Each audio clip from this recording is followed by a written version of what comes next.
মাথা তুলে দাঁড়িয়ে আছে একটা পুরনো ইটভাটা। ঝুপসি অন্ধকারের সুযোগ নিয়ে রাতের বেলা সেখান থেকে প্রায়শই চোরাই বালি পাচার হয়ে যায় নদীর ওপারে। আলো আঁধারি আর চোরা কারবারের এক অদ্ভুত সহাবস্থান এই মঙ্গলদ্বীপ চর।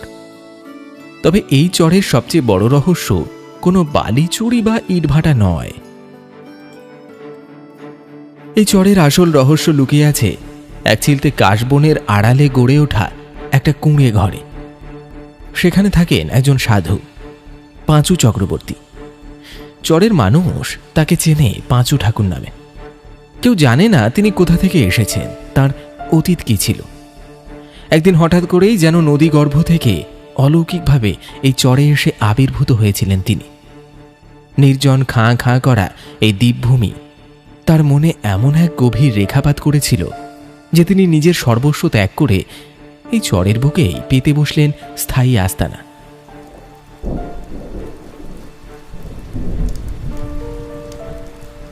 আজকে সন্ধ্যাটা অবশ্য অন্যরকম।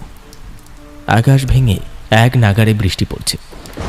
মেঘের গুরু গুরু ডাক আর বিদ্যুতের তীব্র ঝলকানি নদীর বুকে এক প্রলয়ঙ্করী আবহ তৈরি করেছে। গঙ্গার ঢেউগুলো ফুঁসে ফুঁসে আছড়ে পড়ছে চরের বালিতে।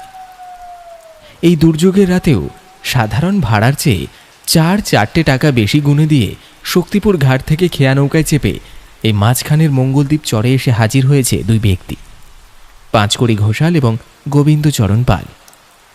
কয়েকদিন আগে এই পাঁচু ঠাকুরের মুখ থেকে একটা অদ্ভুত কাহিনীর খসড়া শুনেছিল তারা।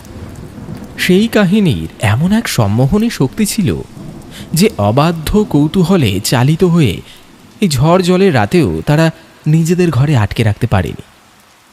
এখন তারা বসে আছে পাঁচু ঠাকুরের সেই কুঁড়ে ঘরের ভেতরে। কাশবনের শুকনো ঘাস আর বাঁশের বাঘারি দিয়ে নিপুণভাবে তৈরি করা কুঁড়ে ঘরটি বাইরে থেকে ভঙ্গুর মনে হলেও ভেতরের পরিবেশ বেশ আঁটোসাঁটো। ঘরের মাটির মেঝেতে একটা চটের মাদুর পাতা, তার উপর গুটিসুটি মেরে বসে আছে দুই শ্রোতা, পাঁচকড়ি ও গোবিন্দচরণ। বাইরে বৃষ্টির জল কাশের চালের উপর আছড়ে পড়ার একটা একটানা খসখস শব্দ হচ্ছে, যা ঘরের ভেতরের নীরবতাকে আরো ঘনীভূত করে তুলছে। ঘরের এক কোণে তিমির অন্ধকার ভেদ করে টিমটিম করে জ্বলছে একটা পুরনো হারিকেন। তার ম্লান আলোয় পাঁচু ঠাকুরের অবয়বটা কোনো প্রাচীন মূর্তির মতো দেখাচ্ছিল। লোকটার একটা তীব্র নেশা আছে। মাটির কলকি